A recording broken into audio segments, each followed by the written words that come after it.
अन्धस्य ज्ञानञ्जनशलाकया चक्षुरुन्मिलितं येन तस्मै श्रीगुरवे नमः। हरे कृष्ण कृष्ण कृष्ण हरे हरे, हरे राम राम राम हरे हरे। तो कल हमने राधा रस सुधानिधि के 81वें श्लोक पे चर्चा करी थी और उस श्लोक में श्रीपाद ने साधक आवेश में श्री राधा दास से प्राप्त करने की आशा में जो श्री राधा पाद पद्म निष्ठ महत पुरुष हैं उनकी कृपा के लिए उनके प्रति प्रणति व्यक्त की थी, उनको नमस्कार किया था, उनकी जयकार करी थी। श्रीपाद ने यह बताया कि केवल महत कृपा से ही हम लोग इस पथ पे अग्रसर हो सकते हैं और महत कृपा से ही हमें राधा दास्यम जैसी वस्तु भी प्राप्त हो सकती है जो अन्यथा किसी और युग में भी संभव नहीं है, पर श्रीमान महाप्रभु की कृपा से जो कलयुग में प्राप्त हो रही है हम जैसे बद्ध जीवों को भी, वो भी फिर केवल महाप्रभु के जो पार्षद गण हैं और उनके आगे जो महत जन है उनकी कृपा से ही ये प्राप्त की जा सकती है।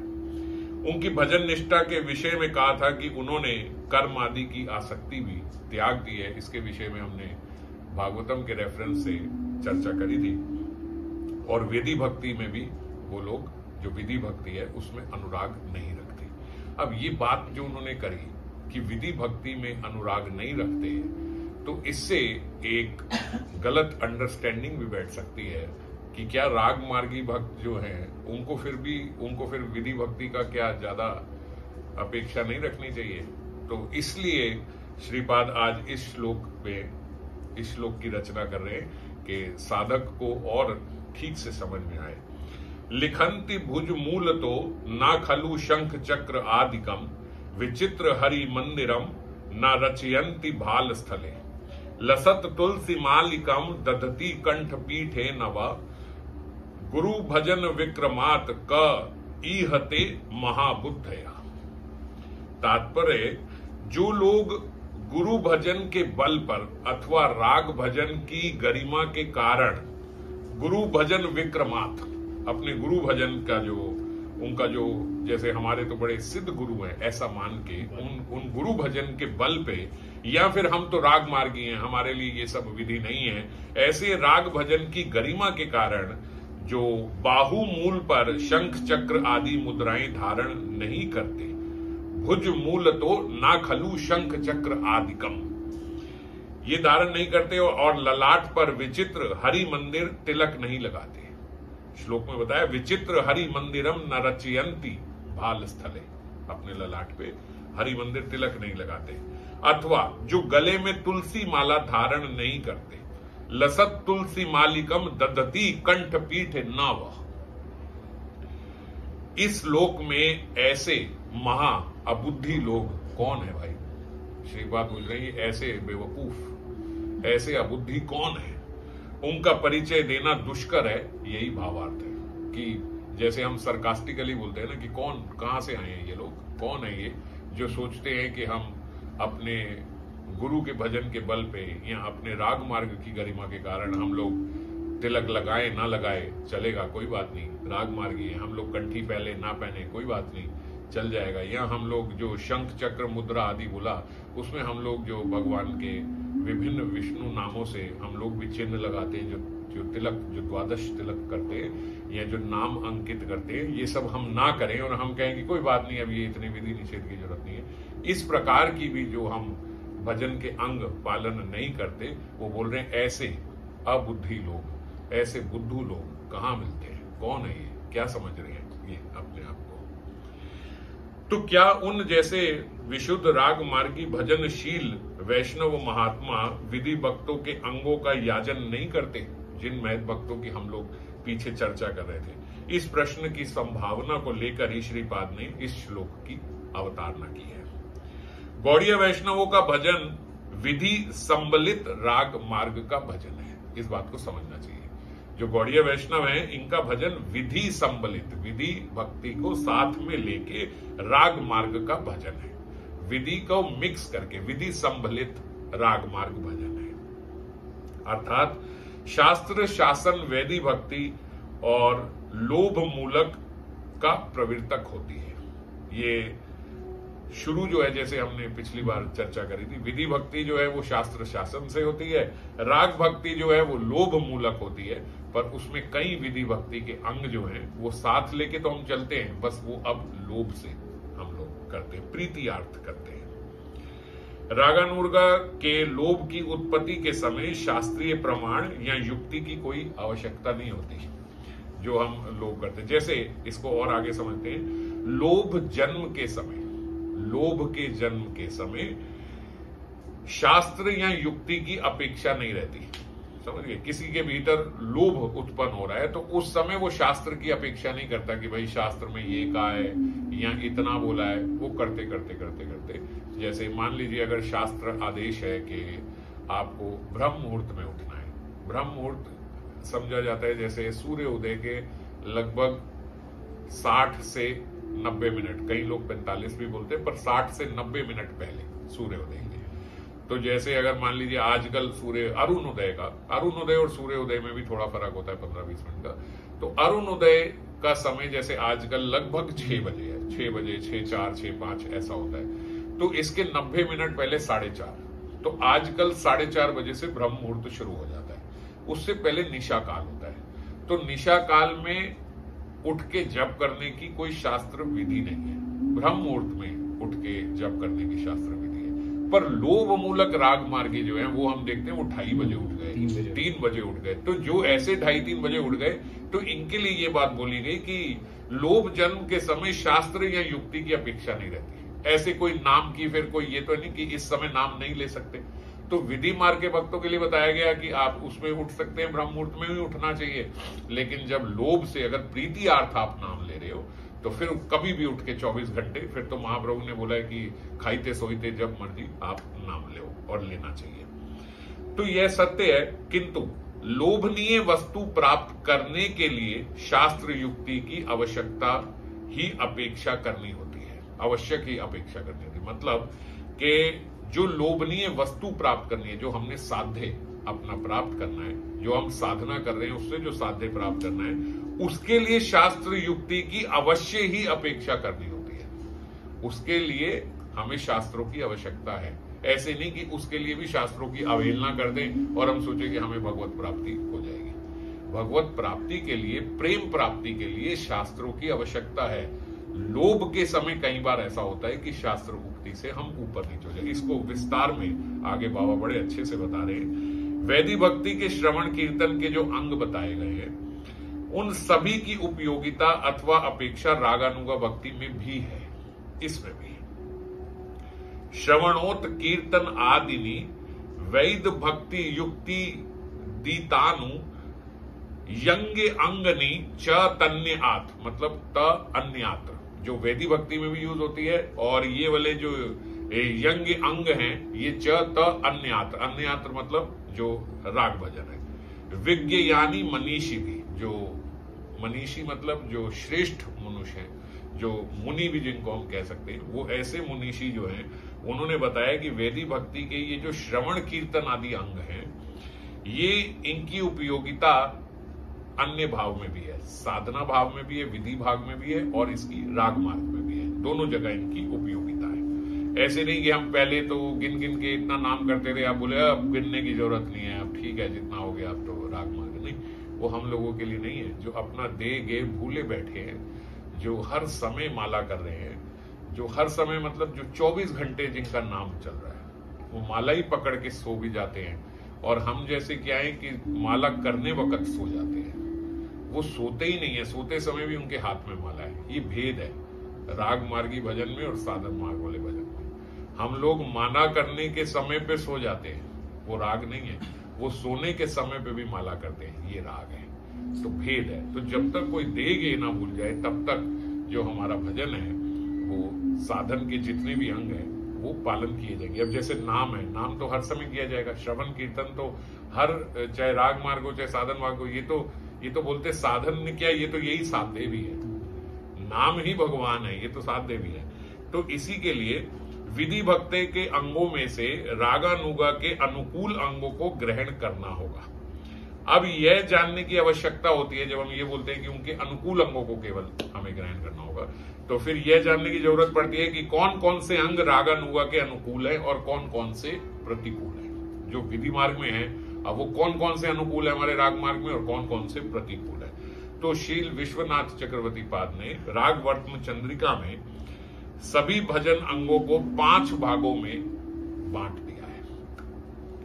स्वभीष्ट भावमय, ये एक भाग, स्वभीष्ट भाव संबंधी, स्वभीष्ट भाव अनुकूल, स्वभीव भाष्ट के अविरुद्ध जो उनके अगेंस्ट नहीं है, और स्वभीष्ट भाव के विरुद्ध। ये स्वभीष्ट भाव के जो विरुद्ध है ये वो हैं जो साधन जो विधि मार्ग में है पर राग मार्ग में उनकी आवश्यकता नहीं है, वो हमें करने की जरूरत नहीं है। तो अभी वो इसमें जानेंगे। दास्य साख्य आदि एवं ब्रज रस, ये सभी भजन अंग जो हैं ये स्वभीष्ट भावमय है। समझिए, स्वभीष्ट भावमय मतलब ये भाव अनुगत है, ये भाव जो हैं ये विधि मार्ग में भी रहेंगे और ये राग मार्ग में भी रहेंगे। स्वभीष्ट, हम स्वभीष्ट मतलब जो अपने इष्ट की जो हम भावना कर रहे हैं, तो ये स्वभीष्ट भावमय, भावमय ये भाव के हैं, ये उधर भी है ये इधर भी है। क्या क्या है? दास्य साख्य आदि जितने भी हमारे जो ये ब्रज रस के भजनांग है ये सब भावमय है। ये साध्य भी है और साधना भी है।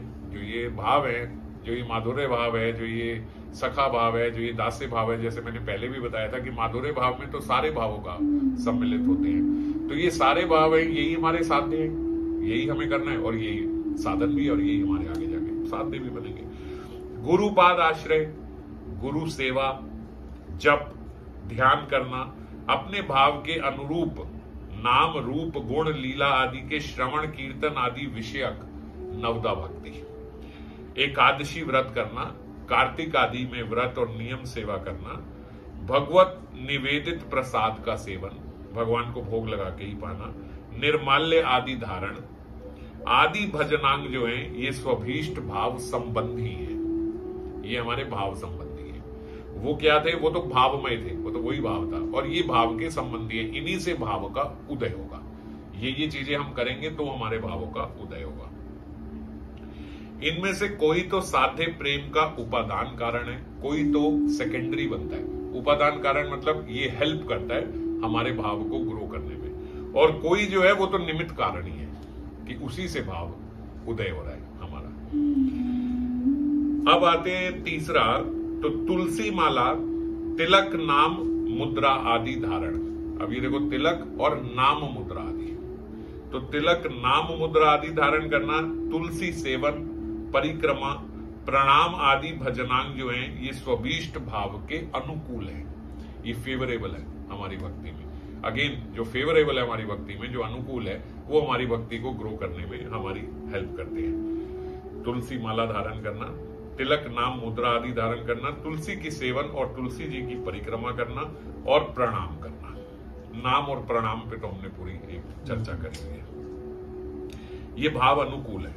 अब फिर गो और अश्वत्थ, धात्री, विप्र आदि का सम्मान इत्यादि ये भजनांग स्वभीष्ट भाव के अविरुद्ध है। ये मतलब ये ऐसी चीजें हैं जो अगर आप करो तो ये अनफेवरेबल नहीं है, ये अगेंस्ट नहीं है, न्यूट्रल। ये हाँ न्यूट्रल मतलब ये हम लोगों को करना चाहिए। ऐसा नहीं है कि ये भाव के अगेंस्ट है। उनमें क्या क्या आता है? जैसे गौ सेवा करना, गौ माता की सेवा करना, अश्वत्थ सेवा, अश्वत्थ मतलब जैसे पीपल आदि वृक्ष जो होते हैं उनकी सेवा करना, धात्री माता की सेवा करना, विप्र आदि ब्राह्मणों की सेवा करना, सम्मान करना, ये सब भजन अंग जो हैं ये हमारे भाव के अविरुद्ध है।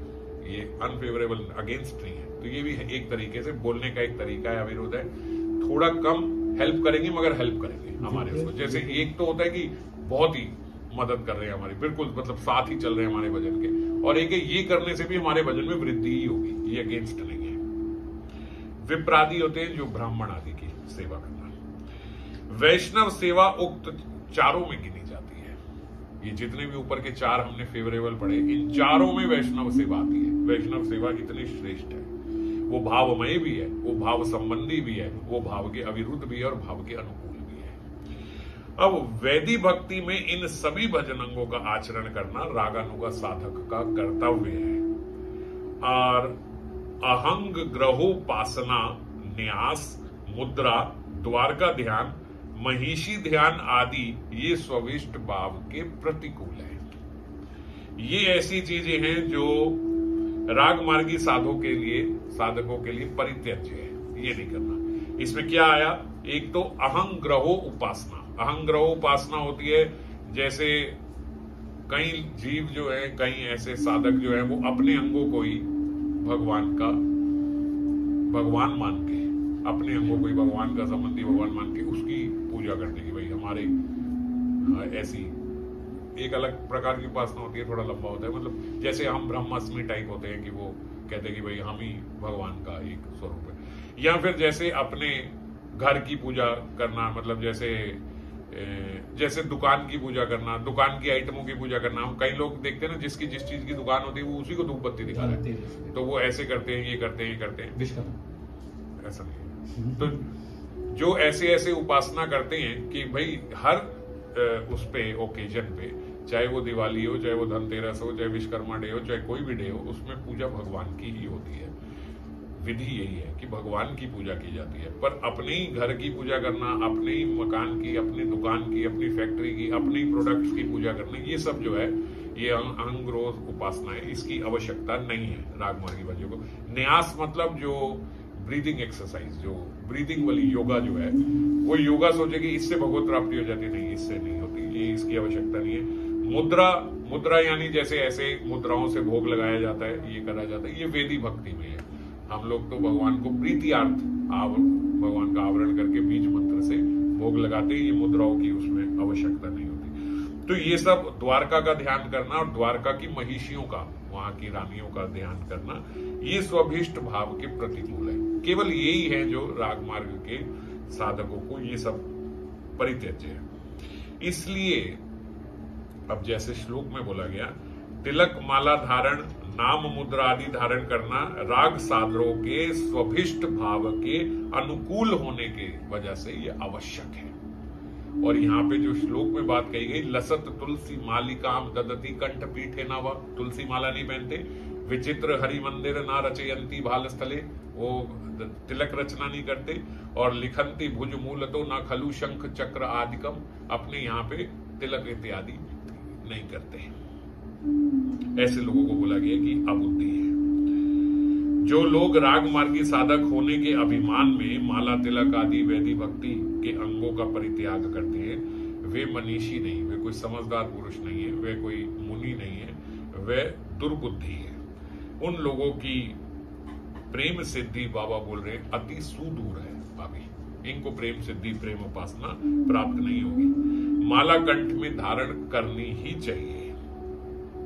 वैष्णवों का नित्य नियम है ये, माला कंठ में धारण करना। आगे बताया बाबा ने कि अभी पहले माला का अर्थ बता रहे हैं कि मां का अर्थ होता है संपत्ति और ला धातु का अर्थ होता है दान। तो ऐसी प्रार्थना की जाती है कि हे माले, तुम भक्तों को भगवत प्रेम रूपी संपत्ति जो है वो दान करके धन्य करती हो।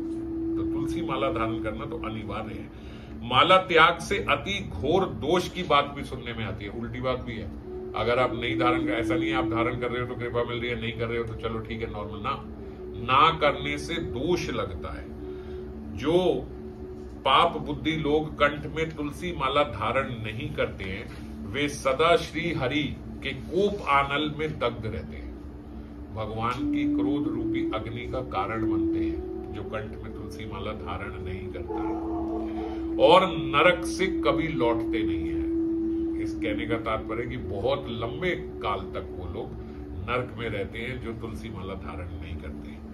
इसलिए वैष्णवों की तो बात ही क्या, ध्यान से सुनना, वैष्णवों की तो बात ही क्या, तुलसी माला त्यागने से नर मात्र ही विष्णु द्रोही हो जाता है।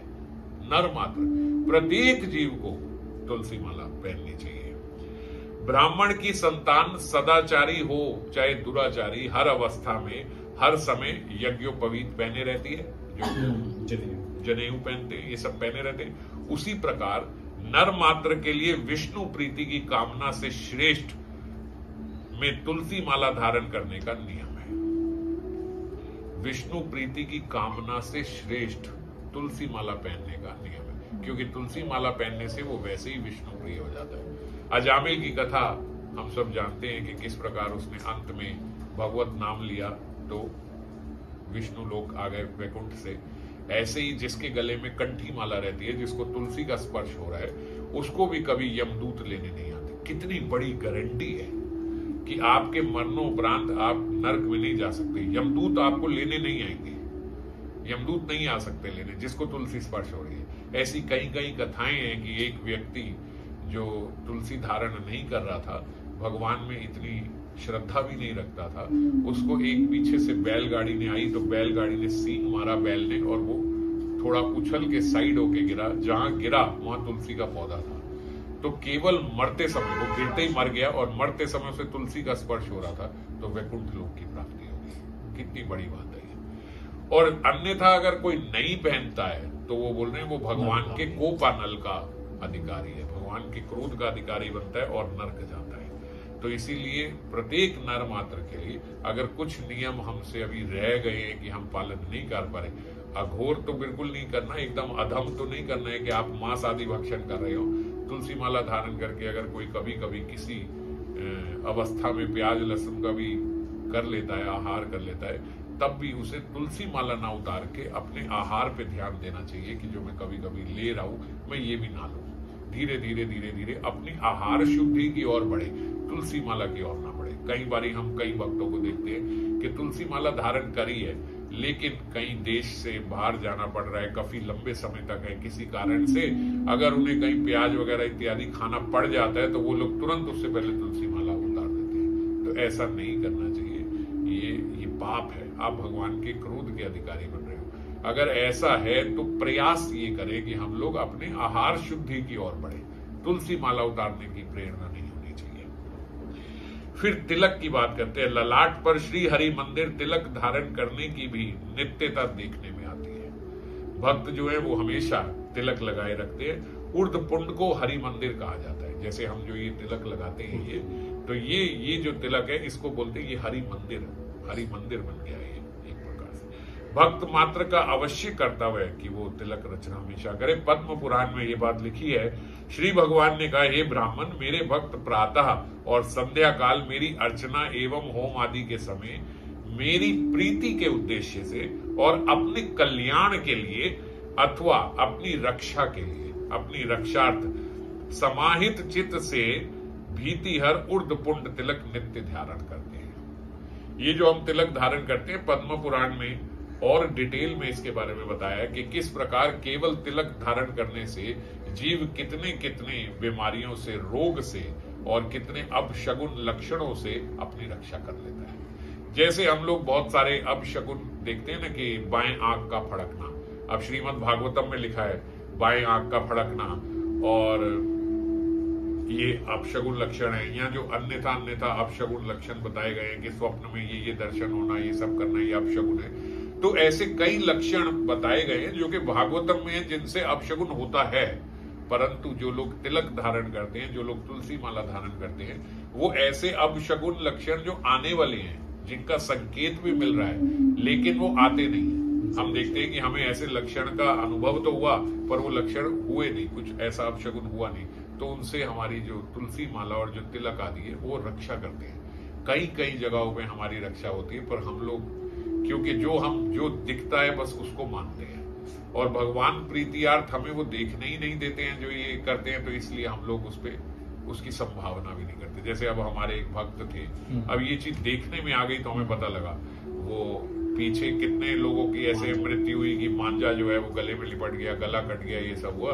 तो वो स्कूटर पे जा रहे थे, मांझा एक था, वो मांझा इतनी जोर के लगा कि तुलसी माला पे टकरा गया, तुलसी माला टूट गई, खंडित हो गई, तुलसी माला भी गिर गई और वो मांझा भी कट गया और वो निकल गया। अगर तुलसी माला नहीं होती तो वो गले पे मांझा लिपट जाता। तो अब जब ये देख लिया तो हमें लगा कि यार देखो तुलसी माला ने रक्षा कर दी।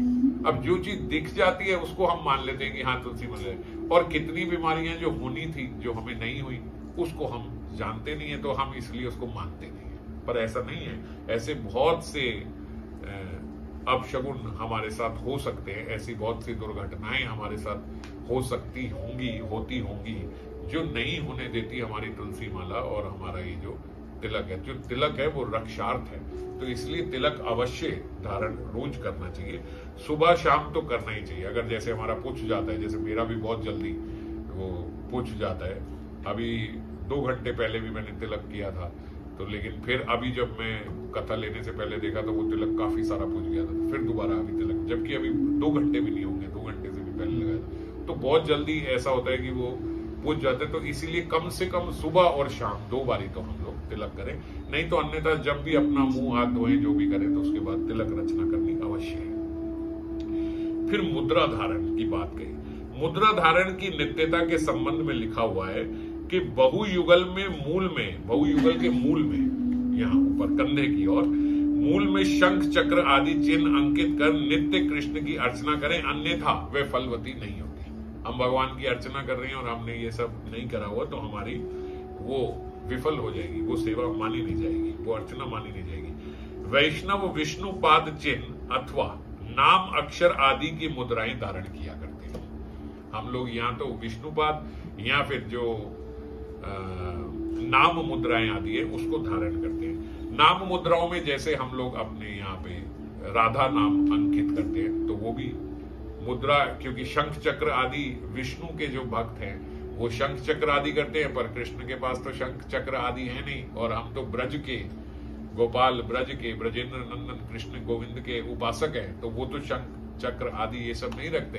तो जो नारायण है 4 भुजाधारी वो रखते हैं शंख चक्र पताका, तो उनके जो विष्णु भक्त हैं, जो वैकुंठ के भक्त हैं, वो बोले चिन्ह बनाते हैं, और हम लोग जो हैं हम राधा दासी हैं, तो इसीलिए हम लोग राधा नाम अंकित करके रखते हैं। और अपने यहाँ पे जो हम मधुसूदनाय त्रिविक्रमाय नमः और ये द्वादश तिलक आदि करते हैं, श्री श्रीधराय ऋषिकेशाय नमः, ये सब जो करते हैं, इनकी जो रचना है, इसको भी बोला गया कि नाम के हम जो चिन्ह बनाते हैं, ये द्वादश तिलक जो हम लगाते हैं, ये बिना करे अगर कोई अर्चना करता है या भगवान की कोई सेवा करता है, तो वो सेवा उसकी फलीभूत नहीं होती, वो सेवा लगती, भगवान स्वीकार नहीं करते वो सेवा, अगर आपने ये ठीक से रचना तिलक की नहीं करेंगे। तो ललाट पर तो एक है, बाकी एकादश तिलक और होते हैं, तो टोटल द्वादश तिलक हम लोग रचना करते हैं। और इसके बहुमूल पे जैसे जो भुजाएं हैं, जैसे एक तिलक यहाँ तो एक दूसरा, कई लोग ये प्रश्न करते हैं कि ये कहाँ, वो यहीं दोनों बना देते हैं, ऐसा नहीं। जो ये वाला है ये कंधे तक आना चाहिए, ऐसे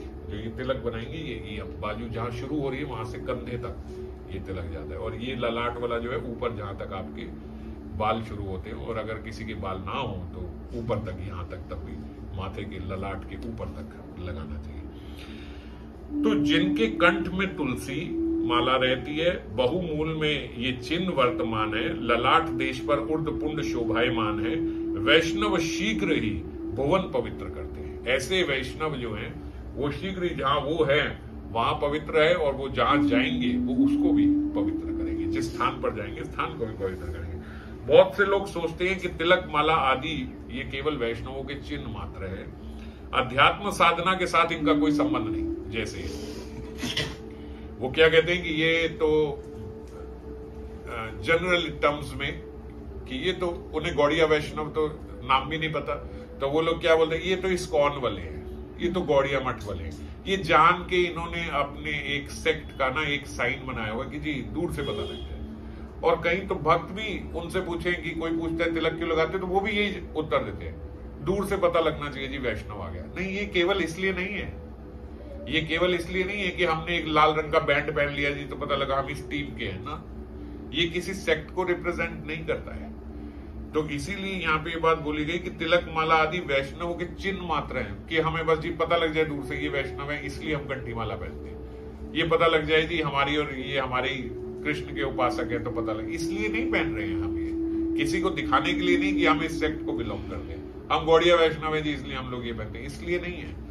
ये इसका अध्यात्म में बहुत बड़ा संबंध है, हमारी साधना से संबंध है, भगवान की प्रीतियार्थ है, हमारी रक्षार्थ है, हमारे भजन के, हमारे भाव के उपयोगी है, इसलिए हम लोग इसको धारण करें। कुछ लोग इनकी अपेक्षा थोड़े विज्ञ बनकर कहते हैं, मतलब वो थोड़े और इनसे भी और ज्यादा इंटेलिजेंट क्लास है, बाबा बता रहे, एक इनसे भी समझदार लोग हैं। कुछ तो ये कहते नहीं केवल सेक्स को रिप्रेजेंट कर रहे हैं, और कुछ इनसे भी ज्यादा समझदार हैं तो बोलते हैं अध्यात्म की दृष्टि से भी साधु वेश से कोई उपयोगिता नहीं है। वो बोलते हैं ये साधु बनने के लिए करते हैं, और साधु वेश की तो कोई वैल्यू होती नहीं। वेश से क्या होता है? साधु वेश बना लिया, इससे क्या होता है? आप अपने मन में जी भक्ति होनी चाहिए, हम किसी का बुरा नहीं करते, ऐसा होना चाहिए। ये क्या होता है? ये चुटिया रख ली, तिलक कर लिया, इससे कुछ नहीं होता, तो भीतर से होता है। तो बाबा इसमें बताते, जो हमने पहले भी चर्चा करी है, कि वस्त्रों का भी कुसंग होता है।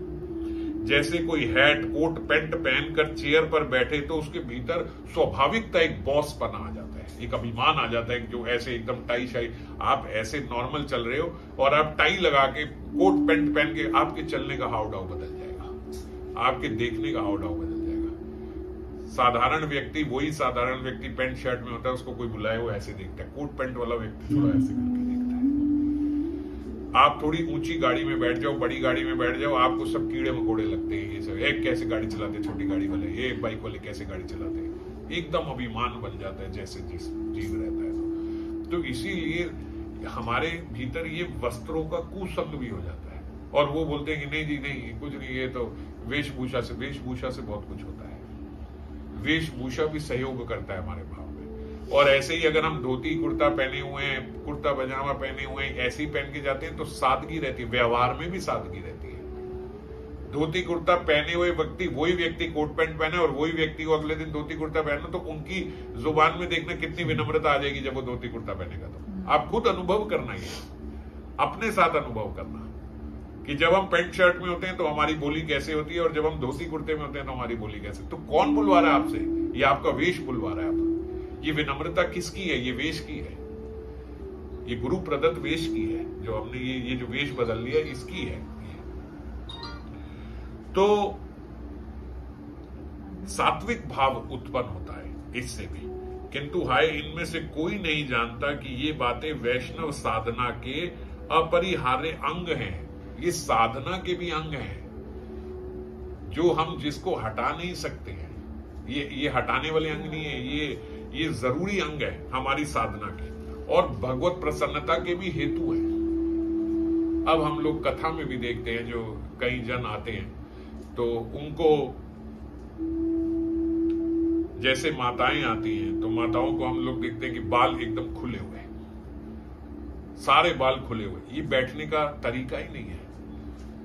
आप यहां छोड़ो, आप गुरुद्वारे में प्रवेश नहीं कर सकते जब तक आपने सिर नहीं ढका हुआ। ये तमीज होती है बैठने की। तो हम लोग ऐसे नहीं कि एक टांग खोल के बैठे हैं, ऐसे टांग हिला रहे हैं, ये सब कर रहे हैं। वो सामने जहां कथा हो रही है वहीं की तरफ पैर करके, सीधे पैर करके हम लोग बैठे हैं, बाल हमारे खुले हुए हैं। इतनी बार समझाते हैं हम लोग, तो अब कथा के माध्यम से वही आज टॉपिक आ गया, तो थोड़ा मुझे भी फिर से बोलने का मौका कथा के माध्यम से मिल रहा, नहीं तो ऐसा लगेगा कि मैं ही बार बार इन बातों के लिए। ऐसे बाल खोल के बैठना नहीं चाहिए, बाल खोल के अर्चना आदि भी नहीं करना चाहिए, स्वीकार नहीं होती। और जब कहते हैं कि बाल बंद करो तो वो 4 बाल पीछे के बंद कर देते हैं, बाकी सब फिर खुले। और बोले तो कहते नहीं जी बाल तो बंद कर दिया। ऐसा नहीं होता, बाल बंद मतलब सारे बाल पीछे होने चाहिए, फैशन नहीं करना है। वो माताएं 1-1, 2-2 बाल ऐसे आगे लटका के आती हैं और बाकी पीछे 4 बंद कर लेती है और कहती नहीं जी हमने तो लगा लिया, आपने कहा था। ठीक से वैष्णव वस्त्रों में ही होना चाहिए। माताएं पैंट शर्ट टी शर्ट पहन के ऐसे आ जाती है, पजामे पहन के, ये कथा में इस प्रकार नहीं आना चाहिए, सीखना चाहिए। और अगर आप सूट पहनो, चुन्नी लेनी चाहिए, नहीं तो सब ऐसे। मैं हैरान होता हूं कि कितनी कितनी बार बोलने के बाद भी क्या समझ रहे हैं। अब ये देखो, आप यहां तो बाबा ही बोल रहे हैं कि अगर हम वैष्णव वस्त्रों में नहीं हैं तो हम ये सोच रहे हैं कि बस केवल ये तो बस वेश रचना है, इससे क्या होता है। ऐसा नहीं है। ये देखो बोला है सात्विक भाव उत्पन्न होता है, केवल इतना ही नहीं है, केवल इतना ही नहीं है। इससे ये भगवान की, वैष्णवों की साधना का अपरिहार्य अंग भी है और भगवान की प्रसन्नता का हेतु भी है। जो कुसंग होता है वस्त्रों का वो तो होगा ही होगा। जब आप ठीक वस्त्रों में आओगे, ठीक वेशभूषा में आओगे, भगवान की प्रसन्नता का भी हेतु बनोगे। अन्यथा जो आप वस्त्रों में बैठोगे तो भगवान की अर्चना करना या कथा श्रवण आदि करना, ये सब विफल हो जाएगा, समझ नहीं आएगा। तो इस बात का ध्यान रखें। पहला, माताओं के लिए अभी बात कर रहा हूं, एक तो बाल ठीक से बंद हो, चुन्नी इत्यादि ये सब लियो, वैष्णव वस्त्रों में हो, और तिलक रचना जरूर ललाट पर होनी चाहिए। आप आगे पीछे ऊपर नीचे कभी हो जाए, कम से कम जब कथा आदि में आ रहे हो तो तब तो तिलक रचना करके आओ। आप जो व्यासपीठ पे बैठे हैं उससे तो बड़ी अपेक्षाएं रखते हो, इनको ऐसा होना चाहिए, इनको ऐसा होना चाहिए, और जो कथा सुन रहे हैं उसको ऐसा नहीं होना चाहिए। उसके लिए कोई नियम नहीं है क्या? तो इसीलिए जरूर तिलक रचना होनी चाहिए आने से पहले। और जो दादाजी आते हैं, जो प्रभु जी लोग आते हैं, उनको भी कितनी बार बोला कि ये शॉर्ट्स पहन के कथा में नहीं आना चाहिए, लेकिन तब भी वो नहीं समझ के कथा को, क्योंकि कथा को हम वैल्यू नहीं दे रहे, हम आगे पीछे की चीजों को वैल्यू देते हैं। मगर निक्कर पहन के आना, पजामे में कुर्ता पजामा पहन के आना चाहिए। सबसे पहले धोती कुर्ता पहनना चाहिए, धोती कुर्ता नहीं हो तो कुर्ता पजामा आना चाहिए। ये बात पहले भी चर्चा हो चुकी है कि कुर्ते पजामे में ही आना चाहिए।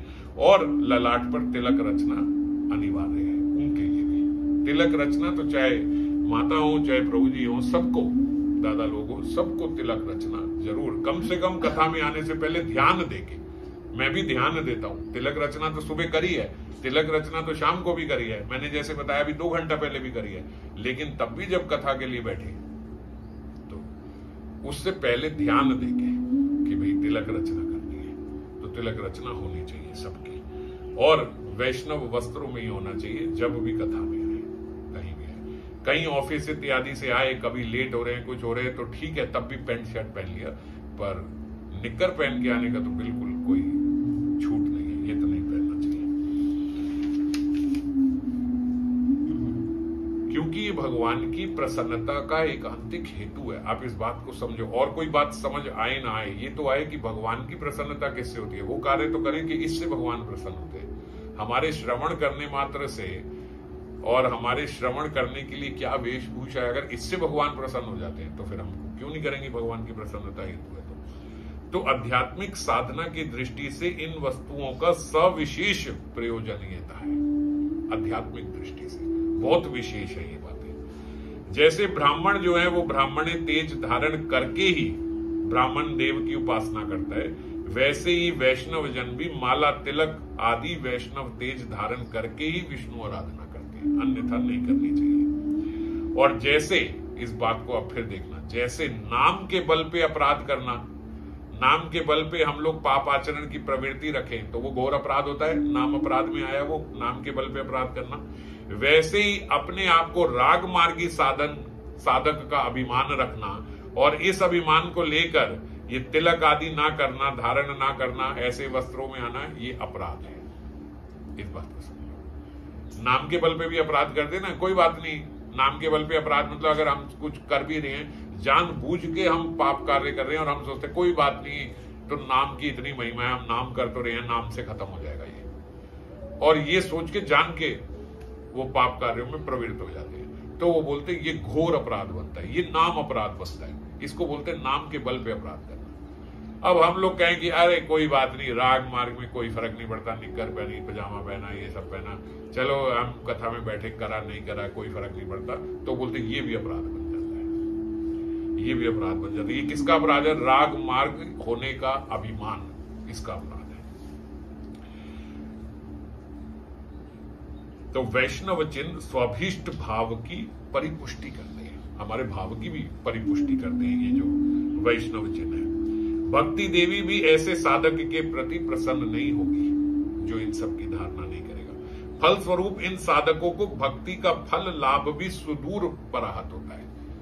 फल स्वरूप क्या होता है? हम लोग देखते तो हम इतनी भक्ति करते हैं, हम लोग देखते तो हैं कि हम कथा में बैठ के श्रवण करते हैं, पर वो श्रवण का ज्यादा लाभ नहीं होता, भक्ति सुदूर हो जाती है हमसे। इसलिए श्रीपाद ने कहा है ऐसे महाअबुद्धि अथवा महामूर्ख कौन लोग हैं, कहां मिलते हैं ये ऐसे महामूर्ख लोग? साधक भक्त परक ऐसी व्याख्या ही समाचीन है, लेकिन इस श्लोक की दूसरे प्रकार से भी एक व्याख्या हो सकती है, वो ये कि जो राधा अर्पित मन है, जो सिद्ध महात्मा है, जो ध्रुवानुस्मृति में मग्न है। जो ध्रुवानुस्मृति मतलब होता है कि कॉन्टिन्यूस उनके भीतर धारा चल रही है, एक धारा जैसे नदी बह रही है, ऐसे धारावत उनका चिंतन भगवान में लगा हुआ है। 3-3, 4-4 दिन, 5-5 दिन हो गए वो लीला में ही है, वो आए नहीं, नीचे आई नहीं, इसको ध्रुवानुस्मृति बोलते हैं। तो ऐसी दशा में अगर कोई माला या तिलक आदि धारण ना करे, अब 5 दिन से वो है, हम कह रहे हैं हमारे तो 2-4 घंटे में तिलक पुज जाता है, तो जो व्यक्ति 5 दिन से उसमें है वो तुम कैसे धारण करेगा? ना करे। ऐसा व्यक्ति जो है उनको श्रीमती के एकांतिक भजन के बल पर महाबुद्धिमान ही समझना होगा। उनमें हम लोग दोष आरोपण ना करें कि भाई इसने ये नहीं पहना वो नहीं पहना, क्योंकि उनकी बहुत स्थिति अलग है जो इस प्रकार के। अपने अभीष्ट में परम आवेश में किसी दिन वो वैष्णव चिन्ह धारण ना कर पाए, जो 4-4, 5-5 दिन जिसको हो गए नाम में मग्न है, अब आप कहो जी नहीं जी उसने वो वैष्णव चिन्ह वो तिलक आदि धारण नहीं किया, वो कहाँ फुर्सत है, कहाँ पता है, क्योंकि वो इस देह में नहीं है। तो आप उनको इस देह से नाप तोल नहीं कर सकते। आपने देह में लगाया नहीं, वो अलग हो चुके हैं। हमें क्यों करना है, क्योंकि हम देह आवेश में हैं अभी, और जो इस देह से ही ऊपर उठ गया तो अब उसकी चेतना इस देह में है ही नहीं, वो तो स्वरूपगत है।